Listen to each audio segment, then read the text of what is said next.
ప్రధానమంత్రి నరేంద్ర మోడీ గురువారం రాజస్థాన్లోని బికనీర్ నుంచి వర్చువల్గా దేశవ్యాప్తంగా 103 అమృత్ భారత్ రైల్వే స్టేషన్లను ప్రారంభించారు. అమృత్ భారత్ స్టేషన్ పథకం కింద 18 రాష్ట్రాలు, కేంద్రపాలిత ప్రాంతాల్లోని 86 జిల్లాల్లో ఈ స్టేషన్లను ఆధునీకరించారు.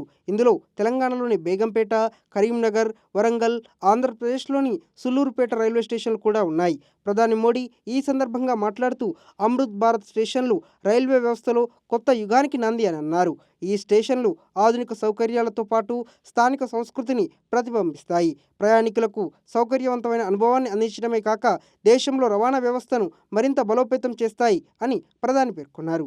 యూపీలో 19, గుజరాత్లో 18, మహారాష్ట్రలో 15, రాజస్థాన్లో 8 అమృత్ భారత్ స్టేషన్లను ప్రధాని ప్రారంభించారు.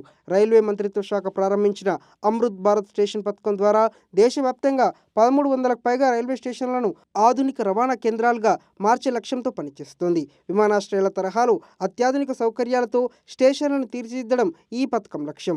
విశాలమైన ఫుట్ ఓవర్ బ్రిడ్జ్లు, లిఫ్టులు, ఎస్కలేటర్లు, దివ్యాంగుల కోసం ర్యాంపులు, ఆధునిక టికెట్ కౌంటర్లు, వెయిటింగ్ హాల్స్ వంటి సౌకర్యాలు ఈ స్టేషన్లలో ఏర్పాటు చేశారు.